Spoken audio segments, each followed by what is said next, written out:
alongside the East Africa, the EAAP, East African Association of Prosecutors, and we will hear more about that from the DPP. So it's, I think, a good model to put together our efforts of integration and cooperation. This is the 5th meeting of the network of heads of public prosecutions and criminal investigations in the East African region. We had 4 other meetings over the last 2 years, and we never had such an impressive attendance, I really must say. Today, as you just heard, we have the IGAD Executive Secretary, Mahbub Malim.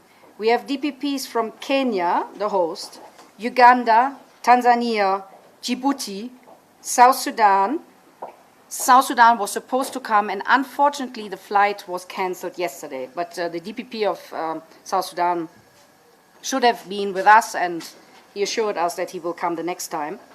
We have the Deputy AG from Somalia, and we have the Directors of Criminal Investigation with their deputies or their deputies from Kenya, Uganda, Tanzania, plus the Director of International Cooperation from Ethiopia, the former Assistant IGP of Uganda, and also would like to briefly mention yesterday we had a high-level anti-trafficking retreat where we invited the heads of the anti-trafficking units from investigation and prosecution from all these East African states. And we also were very happy to have a very special guest, Agnes Igoye, who's now with us, sitting here from Uganda, who gave us a very personal story of why it's so important to fight trafficking crimes. Both events are funded by the Better Migration Management Program, and the representative Silke Hampson is with us today. So thank you very much for your support. The overall aim of the DPP and DCI network is to strengthen the rule of law by ensuring effective investigation and prosecution of complex crimes and intensifying interagency collaboration at the regional level. As I said, this is the 5th meeting. At the 4th meeting last year in November in Arusha, we were hosted by then by the DPP Biswalo Mganga from Tanzania. We signed a framework agreement, which is not a legally binding document, but it's like a memorandum of understanding between the 4 states which started this kind of pilot project, and this was Kenya, Uganda, Rwanda, and Tanzania. And I think when I talked about it, I forgot to also say that we have Claudine from Rwanda, who's representing the Prosecutor General from Rwanda. I think I forgot it, so sorry for that. So this meeting now is also to discuss and look into the idea of expanding its membership to include neighboring countries and countries of the Horn of Africa. We will discuss that today during our deliberations. What sets this network apart? I just would like to say 3 small things. It is holistic in every sense. It comprises investigators and prosecutors. We have quite a few networks. We are very aware of the existence of other networks. We reach out to them not to duplicate our efforts, but this is important to say that we have at the highest level the investigators and the prosecutors, the DPPs and the DCIs together around one table, and that not only one country but regionally. We also have a network which includes the contact points, and the contact points are there today too, because as you know, the DPPs and CIDs will not have the time always to answer all the emails, so the contact points are very important and also their engagement in it. The network addresses both international and transnational organized crime. And we are also looking into the linkages between both sets of crimes. Mark is very interested in this issue, and we have been organizing a few workshops on that. Then, 4th element, what we really want to do, it includes to network the network. What we really want to do, we want to work together with IGAD. We want to think how can we cooperate with the East African Association of Prosecutors, with the Police Association. So being aware of the existing networks and network with them and work with them together. One little success stories. A few months ago, you know, we have a communication platform, which is a WhatsApp group, and we had in 72 hours, through informal communication, or we had between Kenya and Tanzania, a tricky issue of an extradition case was solved in 72 hours through the communication of that network. I must say, at the same time, all the formal steps were taken for formal extradition. It's not something which is done under the table, but it's an example of what informal cooperation and informal communication can do to speed up processes. So by building cooperative platforms and regional networks, the East African region will hopefully combat the threat of international crimes and transnational organized crimes much more effectively. Crime transcends borders, so must our networks. Thank you very much. And with these words, I would like to hand over to DCI George Kinoti to deliver a few opening remarks.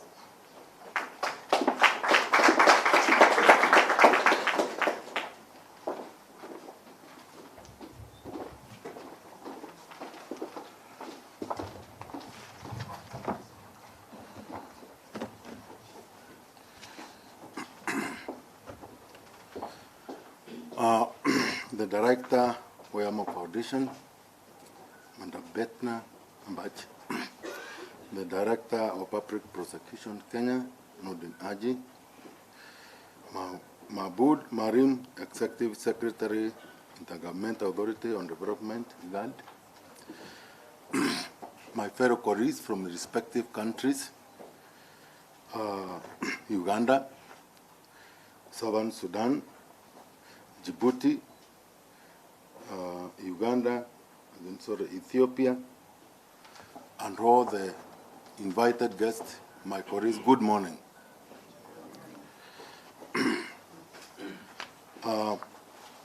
First of all, is to say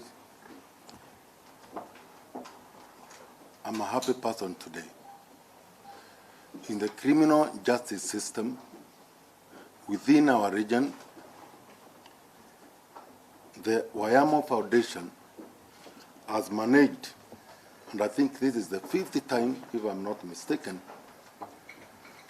for such a meeting where we reflect as far as our region is concerned, as far as security, safety, and the well-being of our citizens are concerned. We have been debating on quite a number of things, and now that we have been put together, the investigative agencies of the region that neighbor one another, Uganda, Southern Sudan, Djibouti, Ethiopia, Rwanda, Ethiopia, and those others neighbor the immediate borders of our country. Now, we have been facing a common challenge as far as security is concerned. Most of these security concerns, which all of us have been troubling to find out in terms of solutions, particularly if I say in the country Kenya, more or less we have been like the central of all our neighboring countries, Uganda, Tanzania, Ethiopia, Southern Sudan, and if you find the challenges that we have been getting as a country, I can say one, particularly the human trafficking. In Kenya, almost literally every 2 weeks, a month, I can actually say, literally all these countries, we have been having a challenge. Every time, children, young people, the youth, being trafficked from these countries, finding their way outside other countries in the world, but they are trafficked through our country. So, we ask ourselves, how do they get from their country, respective countries, Rwanda, Burundi, Ethiopia, then to our country, and then they are trafficked to other countries. And you know very well, most of these trafficked victims, most of them, they are those who have been trafficked through their own will. They know for sure they are leaving their country, perhaps out of promises of better life or some other promises. But within the minds of the traffickers, they know exactly what is going to end up with these victims. Others, it's not their will. They are trafficked by force. Here, through some other social and entertainment joints, I may not actually say about what happens, some of those places we have rescued these victims of trafficking. Or even as far as Middle East countries, not even talking about our neighboring countries, those who have been trafficked. If what we have seen happens here in our country, and then those who are trafficked outside there, the horrific life they are subjected to, some of them death, slaves, of some vices that I may not actually mention here, is suffering. And then the network of these traffickers is so organized. And that's why I say, I'm so happy today because this challenge has been a complex one as far as our country is concerned. Because all the victim countries are here today, and I'm happy we are going to deliberate on this matter. When we look at the criminal justice system, and the way it is well, particularly the cartels are well networked, you find the people who are responsible as far as this crime is concerned. Why has it been thriving from all this period? If we now count ourselves as the investigative agencies, we have the prosecution, yes, we do our work. Then at the end of the day, it is terminated to the court, the judiciary. And then the cooperation that we get from now the third tier in the criminal justice system, the court, matters a lot. For us to be able now to put a stop, and that's why I would request Wayama Foundation to kindly, next time, we will not mind to be incorporated with judiciary, the members of the court, so that when we are talking some of these challenges, we may actually put our minds together to stop some of these atrocities against our own human beings. Without going into deep of that challenge, because that is actually what I can say, among outstanding organized crimes, we do suffer, all of us, collectively. I would say other organized crimes, such as contraband, from country to country. We have been having a lot of challenges in terms of, like in Kenya, if we talk about ailment like cancer, if I may say, some of these things we ask ourselves, why are they emerging rapidly in our country? You find what has expired from one country, finds place in another country, and then it's being repackaged again as new product. And all what we're repackaging as new product is just the packaging. The content expired a long time ago. They cross our borders from Somalia, from Southern Sudan, from Uganda, from Tanzania. And then these goods or products find their way to be consumed by our own people. So our cross-border security, in terms of the finished products that are consumed by our own citizens from respective our countries, That is one thing I may say, for sure. We need to think seriously about it, particularly ourselves, the investigative agencies, and then with assistance of our prosecution now, to stand firm and say, goons which find their way to any other country, and for sure we know these goons are not fit for human consumption because of greed. And that rule of having millions, I don't know, it's a sickness. Our whole industry is repackaging things which they know they are going to harm people outside there. And this food is from the infant to the oldest person in the country. When we consume, perhaps even our immunity is not the same. That's why some succumb, and others, by the time they are hospitalized, that's when we realize there's a problem. I'm only talking about the regional things which basically affect us day in, day out. So that is one area I would say, my fellow colleagues from the CID, from the respective countries, this is one area on which we wish to say, we put our feet on the ground and our prosecution to come very strongly to say collectively in our industries what crosses our borders. These cartels, because they are there, they are very much organized. In fact, you may find that here in Kenya, all these are sister countries. They are all represented here. Good from the respective countries, good from our own also country, living from country to country. And when we know, for example, look at even the oil, cooking oil, we intercept it in terms of thousands of tons, rice into thousands of tons, sugar into thousands of tons. They crisscross our borders. What we have repackaged here as new package leaves for Uganda for sale, leaves for Southern Sudan for sale. It comes from Uganda, Tanzania, Uganda, or just. And then what is happening to our human beings?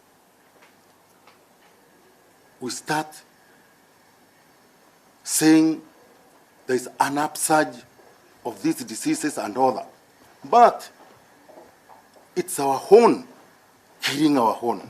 So I'm saying we have an opportunity to all of us say enough is enough. That now God has given us an opportunity to sit down among other challenging crimes we do have of the similar nature, we find our way and say collectively what is our way forward. It is to be ruthless against these cartels, against these people who have gone in bed because of love of money, and they say we are going to stop it. With assistance now of the third-tier pillar in the criminal justice system, the court, we can for sure say this can be minimized. So, my extent, we can say we have done our part for safety, security, and the good and the welfare of our people within our regions. I only mention those two, among others, that we frequently do exchange. Terrorism is another one. Robberies. You find, like now we are exchanging a lot from Rwanda, Uganda, and Tanzania. What has been robbed in Kenya has been taken to Tanzania. Now they are giving back again what have been recovered and punishing of the criminals who have crossed the same. Just the other day,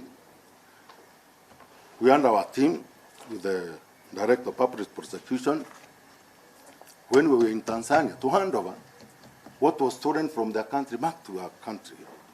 And we have said to all our sister countries, to all of us, this is going to be not only a one-time kind of an incident, but this is a practice which we are going to adapt and say, as from today, you will never steal from another country and live to enjoy the root or sweat of others when you're in another country. We are going to smoke you out as a criminal, be it be an serialized, a common thief, whoever that has committed a criminal act from any other country, you will not be tolerated within our region. Be it be money launderers, those who steal from Kenya and go and get comfort, go and invest to other countries. Equally, we are going to practice the same nature of approach. If you have stolen from Kenya and you go and invest in Southern Sudan, Southern Sudan is going to work with that and you'll be brought back to Kenya or any other. Or you steal from other country, let's say in Southern Sudan or any other, come and invest the sweat of the people have stolen from here in Kenya. Equally, we are going to say, no, you will not be given a space to thrive with other people's sweat elsewhere. This is the reason why I'm saying this is a forum. I wholeheartedly really say thank you for bringing us together. Among many other challenges that we do experience as a region, in unity of our purpose, saying we are going to be together and make sure crime has no space amongst ourselves. Then we are going to ensure our people enjoy their socio-economic success and happiness throughout the region. And then from there, we shall be saying our region is coming up the stage and join other economies in the world. So I welcome you all for the deliberations we are going to embark on for since yesterday and today. And looking forward, perhaps what we are going to come up with after the deliberations are summarized, then perhaps we can take a more, corrective way forward that is going to drive us even in a more, committed manner than we have been previously. With those few want, or many want, I say thank you and most welcome. Thank you.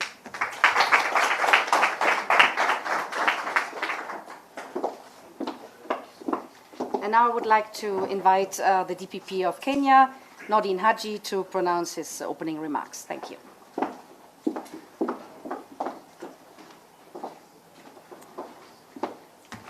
Thank you.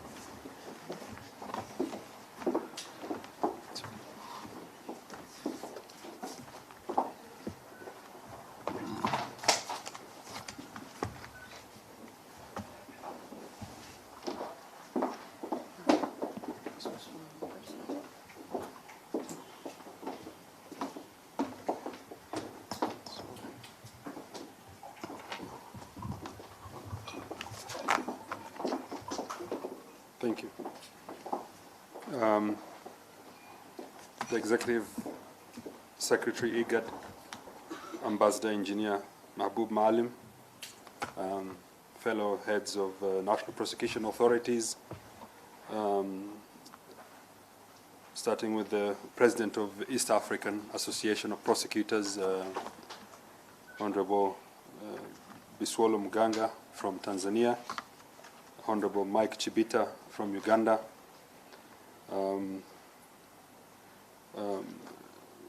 the representative of the DPP Rwanda. We also have present the Director of Public Prosecution Djibouti and the Permanent Secretary of the Justice Ministry of Djibouti, and an Assistant Attorney General from Somalia, and a representative of the Deputy Attorney General of Ethiopia, the Honorable DCI Kenya, heads of criminal investigations from Uganda, Tanzania, Ethiopia, and Somalia, Director Bettina Amba of Wayamo Foundation, distinguished guests, ladies and gentlemen, good morning. It gives me great pleasure to welcome you all to Kenya, first of all, and to the network meeting of directors of public prosecutions and Director of Criminal Investigations. I take this opportunity to express my gratitude to the Wayama Foundation for organizing this meeting and for their commitment in promoting international criminal justice. The overall aim of this meeting is to strengthen the regional and bilateral cooperation between the national prosecution authorities and investigation agencies with a view of enhancing efficient and effective investigations and prosecution of transnational organized crimes. Further, the meeting provides an avenue for regional and cross-border cooperation in matters extradition and mutual legal assistance. If it was not known to any of us present today, allow me to frame the picture. Crime, and particularly transnational organized crime, constitutes a major threat to national, regional, and international peace, security, and rule of law. Indeed, in this day and age, virtually all forms of organized crime acquire a transnational aspect to them, be it the planning, financing, execution, irrespective of borders. Offenses related to corruption, cybercrime, money laundering, human trafficking, even organ trafficking, wildlife crimes, illicit firearms, terrorism, just to name a few, are transnational in nature. These offenses pose challenges that we continue facing today and shall do so for the foreseeable future as the world continues to shrink into a global village. Ladies and gentlemen, such is the magnitude of the task that we face. Our gaze should and must shift from the conventional to the new. These types of offenses are complex, involving syndicates that are usually well-funded, who plan to avoid arrest and or prosecution, and in the event of arrest, hire the best lawyers out there to defend accused persons. We who stand on the right side of justice must equip ourselves and defend our nations at all times. We should not create a safe haven for the criminals in our jurisdictions. I reiterate that no singular country will win this on its own, and that cooperation and mutual legal assistance is inevitable. We either stand together or fall together. Cognizant of this, we have and have established in the region the East African Association of Prosecutors. This is made up of the original East African members, Kenya, Tanzania, Uganda, Rwanda, Burundi, and recently South Sudan. We intend, however, to expand, cognizant of the fact that the threats are beyond just these few states within the East African community. And it is our wish that the expansion will fall in line with the UN definition of the East African community, or East African region, sorry. The evolving nature of these crimes, from distinct offenses to those supported by criminal networks, require countries to foster and strengthen regional and international cooperation in order to combat them. Thus,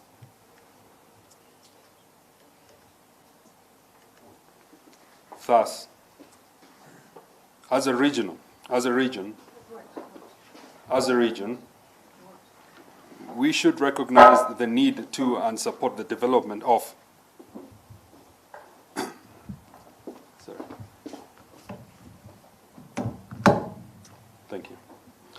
Thus, as a region, we should recognize the need to and support the development of national, regional, and international strategies and instruments to combat transnational crime. We should therefore adopt holistic strategies to combat these crimes. This should include capacity building of the investigators, prosecutors, and judges, as the DCI had said, on the nature, extent, and trends of transnational crime and use of modern techniques for investigations.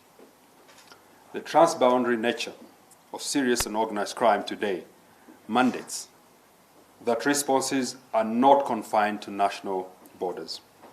Regional cooperation in this regard is therefore vital and is no longer optional. Indeed, enhanced cooperation and collaboration between investigators and prosecutors in the region is a sure way to combat transnational crime and criminal networks that pose a security threat to public. Intra-country issues and inter-country issues. Some of the intra-country issues, and all our countries are affected, we don't have any country that doesn't have this problem, is that we have issues in the country, within the country, departments within the country. We have political differences, we have differences of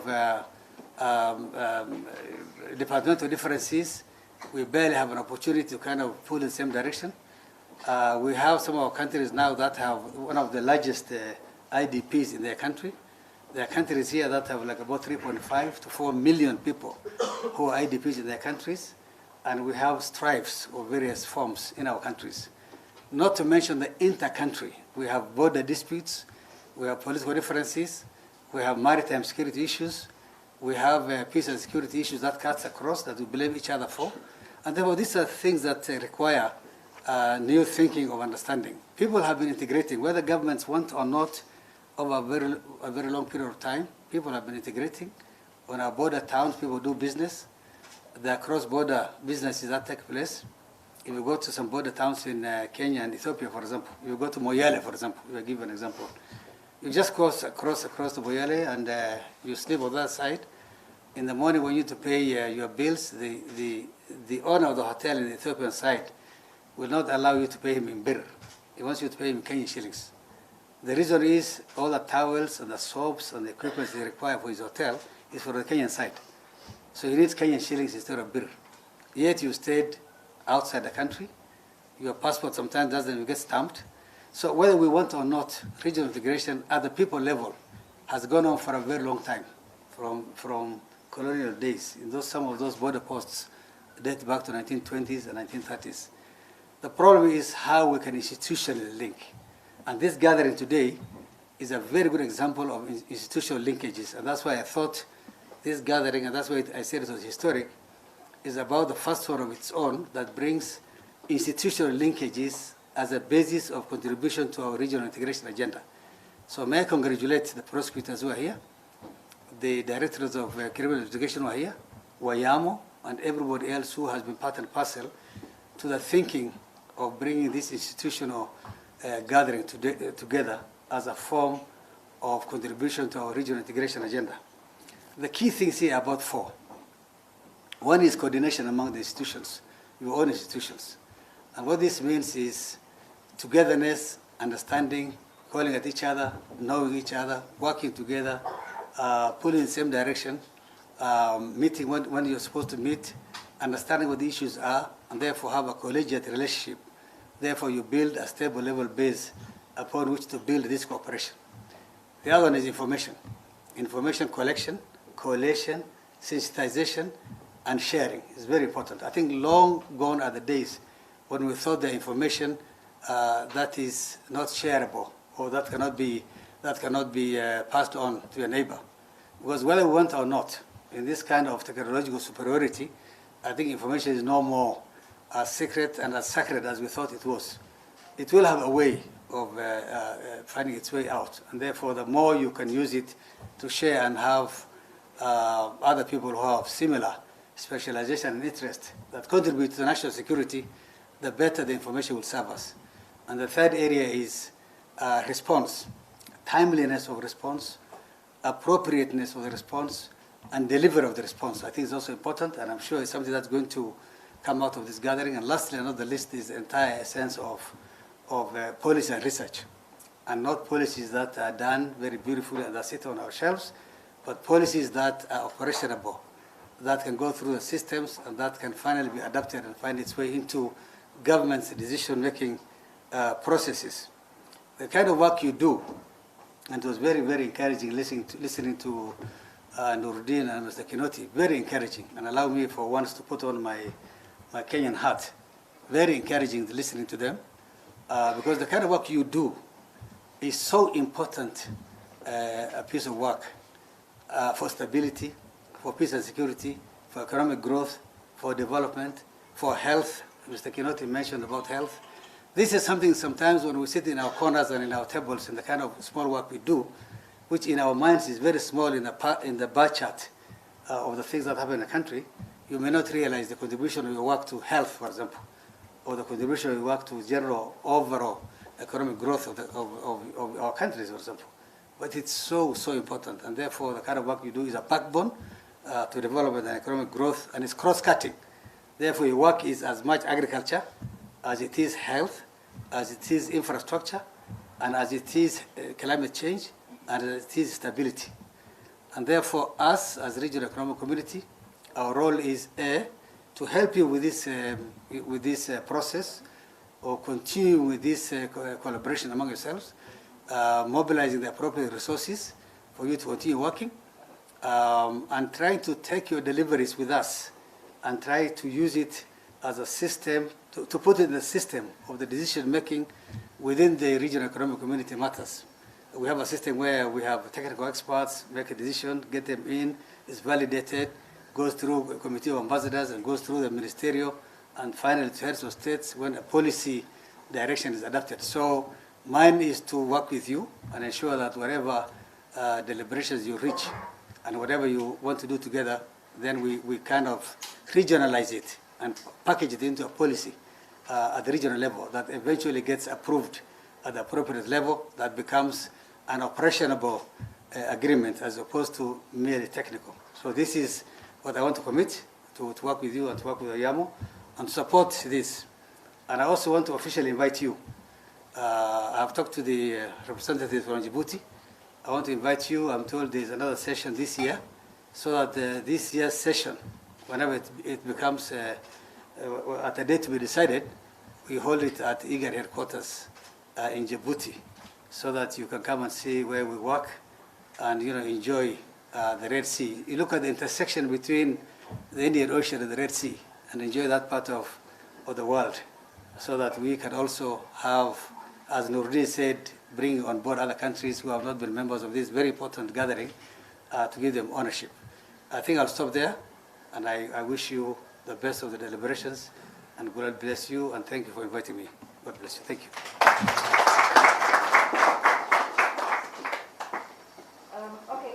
Thank you very much for the introduction.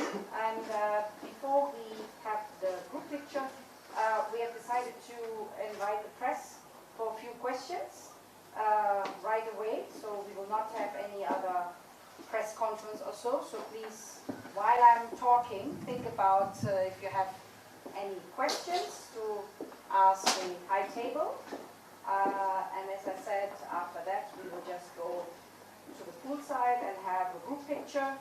And after that, we would like to ask you to leave the meeting between the four walls here, because we will start with some more confidential talks.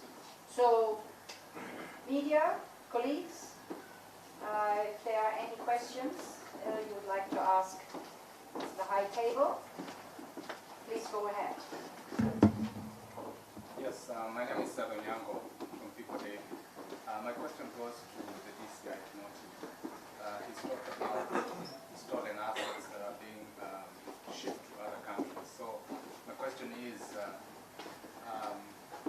when it comes to the stolen assets, how many cases are you investigating in regard to stolen assets that have been shipped to other countries? Sorry? I just wanted to know, in the cases of stolen assets that have been stolen from other countries, how many such cases is your office investigating? How many? If you could give us an estimate of the cases that are currently active that your office is investigating. Okay, thank you. Thank you for that question. If I can recall, there are quite a number. We have investigated quite a number of cases, and most of these cases, range from human trafficking from quite a number of countries here, and in fact, for the media, we have really been covering quite a number of our exploits in the field. We have a number of people from Burundi, from Rwanda, from Ethiopia. And we have successfully, investigated the cases, some in court, We have rescued a number of, the victims of trafficking, and most of them have been safely taken back to their country.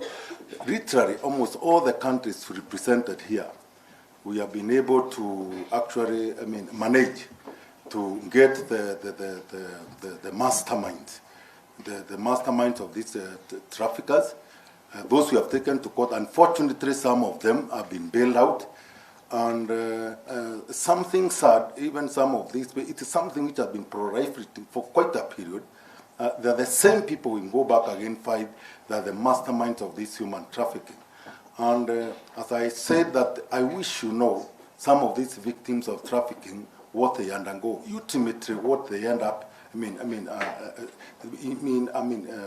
exposed to. It is very sad. I may not actually repeat what I know, but that one is one of the cases. And then I may say that in terms of robberies, they do, occur in our respective countries. And it's not simple robberies. These are robberies which are involving a number, things which are in tunes of millions of money. We have been able to recover, and we have been able to arrest the suspect. And those who have been prosecuted here in Kenya, others we have repatriated back to respective countries. My colleagues are here, they can bear me witness. We have a number of successes. Literally, the entire countries who are here, we have an experience. There are quite a number of them. And then now we are going into the era now of corruption. Literally, I can say we are very much on the same. Those who have rooted their countries and they have gone across other countries to go and pretend perhaps they have, and they can account for the ill-gotten things perhaps which they are already investing in their respective countries.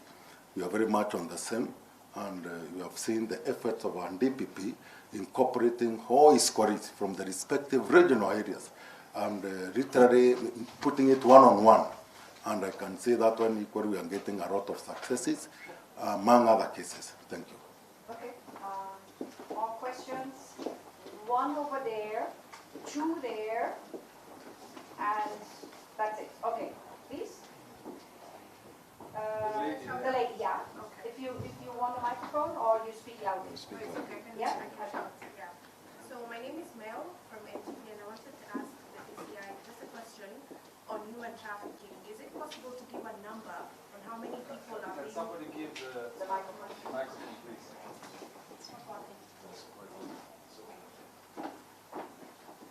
And speak loud. Thank you. My name is Mel from NTV. I wanted to ask the DCI a question about human trafficking. You've spoken about it. And my question is it possible to give a number of perhaps how many people are being smuggled in and out of the country, especially with regards to the region, Eastern Africa, because it's here? Maybe if we can get a number that's probably annually, if possible. And then something else that you've mentioned about contraband products and the fact that this is a health risk to Kenyans, and it may even be the reason why there's a lot of cancer-related issues. So is it possible for you to tell us, are there those that are currently being investigated so far? If you could give us a brief of that. If you don't mind, I want to get 3 questions and then we can ask. Mine is on the same. Please introduce yourself. Oh, my name is Joseph Murai. I work with Capital FM Kenya. And mine goes to the DCI and the DPP. Still on the same, on human trafficking. We've seen a number of arrests being made in Nairobi, along the border of Kenya and Moyale. But most of the time, we see victims being branded as illegal immigrants and taken to court. I don't know whether we're doing anything to protect them as the victims they are, instead of, at times just taking them to court, and despite having gone through what they had gone through, to the DCI, you termed it as complex. What is so complex about this? Because Kenya remains a transit, source, and destination for illegal immigrants. Is it that there are people so powerful involved in this Are they politicians or who are they? To DCI Kinoti, still on the issue of, my name is Mary Walkie from KTN News. To you, sir, still on the issue of human trafficking. It seems it's a well-organized cartel, and perhaps, I don't know whether it's based here in Kenya, but we know it has tentacles across member states that are represented here. Do we know the faces behind these cartels, and is anything being done to infiltrate their camps and even break them, and sort of bring an end to this thing? Thank you. Okay, is there any other question? Because after that we will close the round. So it's the last opportunity to ask one more question. Okay, fine. Thank you.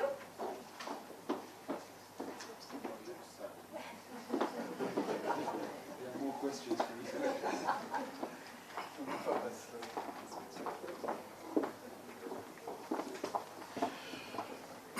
Once again, thank you very much for that question. I think the first one, which I'll attempt to give just a brief response to the same before the DPP perhaps gives a comprehensive response to the same, is the statistical data in terms of how many. All of you, and I know very well, have been following most of all the cases that we have been reporting to court, prosecuted successfully by the office of the DPP. I can say that I think I have my hand of Children's Protection Unit and the end of, also in charge of Investigation Bureau. They are here with me. And I wish we want to put, when you actually ask me for the statistical data, the number, I need to be a little bit accurate and give you the exact number. But I can tell you it's in terms of 100 or more than. If I can say for the last period I can account for, the number is built from between 100 to 200, even more. And from all, all countries that perhaps I can say, from Ethiopia, Burundi, Rwanda, even in Uganda. And times even you see, we can go and get even 30 at Tango, 40 at Tango. Even those who are put like, cattle into, convoys. The vehicle, the trucks, which are transporting cattle. Up to 20, 30, some of them die. Inside, it is horrible. Some of the way they have been trafficked. So we are talking of a very, very, very serious matter. We had quite a number previously, you can remember, those even who died in the compartment in the truck. They are put as if they are commodities going for sale, but just concealing so that they can cross our roadblocks, our traffic checks, and across the countries. We have actually even rescued them all the way from Eritrea, Ethiopia, crossing all the borders, all these countries, to Kenya, on their way to be shipped outside this country. So I can say there are quite a number. It's a big problem, and that's the reason why I'm saying I'm so happy, because most countries who are here are victims of the same, because most of the victims we have already rescued, taken back to their countries, and those who have prosecuted, criminals even from their own country, are represented here. So I may not give the exact number, but actually I can say it is not a small number. It's something I can say is big. And the other one, the question was in terms of contraband. No, the complexity of the matter. Complexity. Why is it that we've not been able to stop it? Despite Kenya remaining a transit source and distribution, does it mean that one, we have weak laws or borders are so porous? Is it another issue of corruption? Well, maybe because now the DPP is going to answer on the summary, he's going to incorporate that one. I think it's a question that you know the answer to. One of the problems, of course, our systems have had a big problem in terms of integrity. We have beautiful laws, but we are unable to execute those laws because we have an integrity problem. And this is part of the exercise that we've been doing in fighting graft and corruption. And as I've said over and over, that corruption, graft exacerbates all these threats, and it allows these threats to thrive.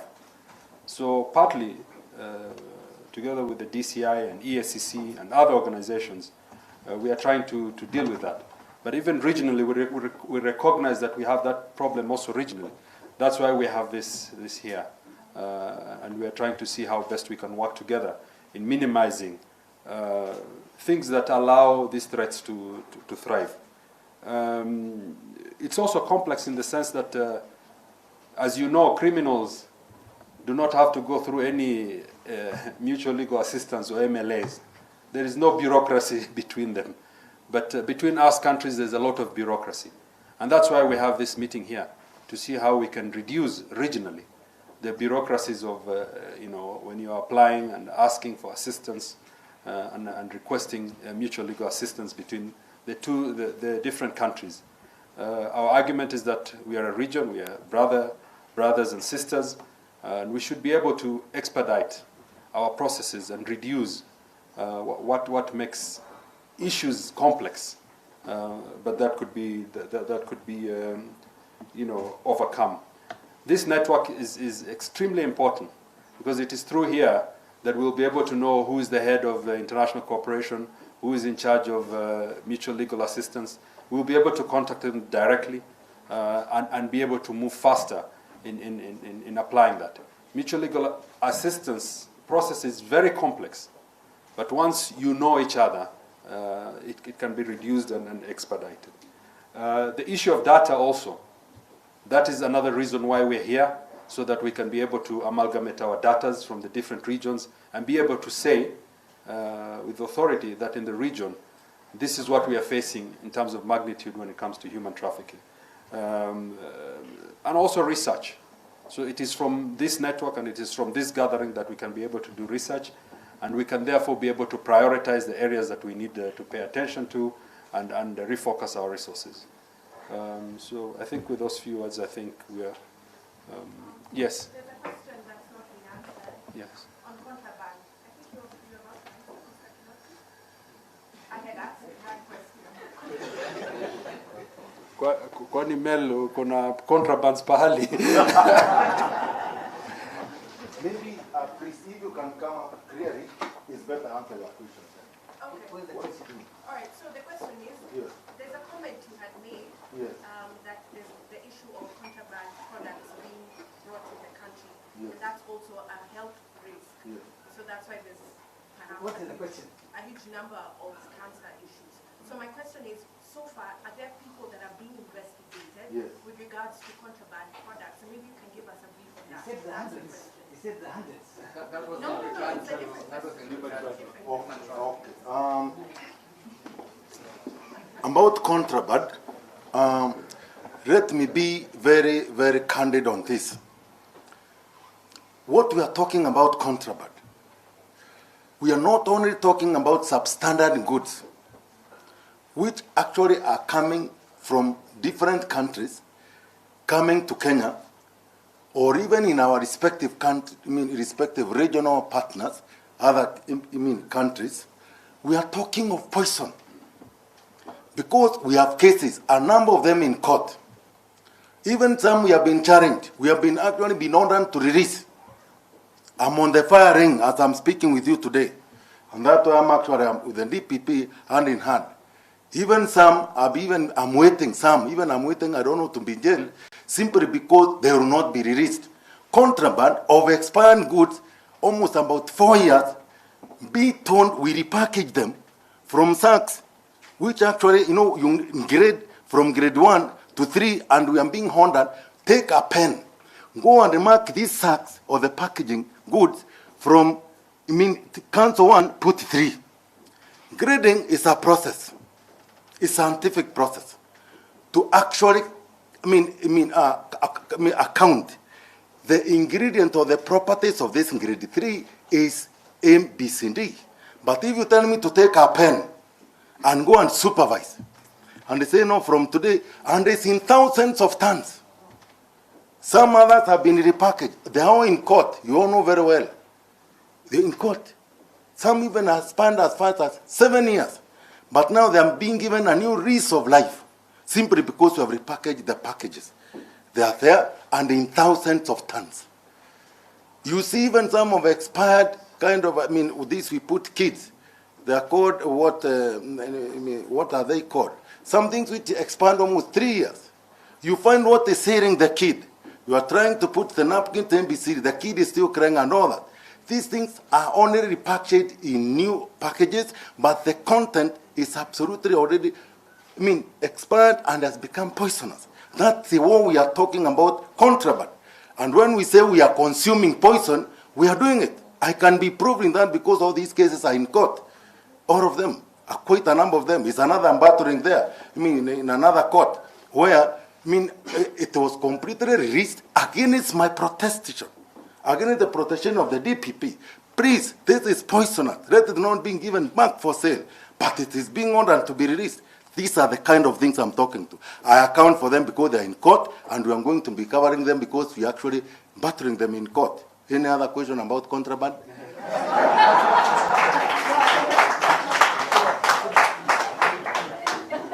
I think that is it. There are many. And they're in court and you are going to be following them. And I can assure you more are coming. Because we are not going to actually let anybody, no matter how powerful you are, no matter how much money you have, no matter how battery of lawyers you have, to go and defend yourself, to defend your own money pocket, we shall defend the Kenyans who are crying and who are praying for us outside there. We are going to die with them. Thank you very much. And with these words, I would like to close the opening ceremony, invite us to the group picture. And after the group picture, please understand that we will enter in our confidential deliberations. Thank you very much for coming. And if everybody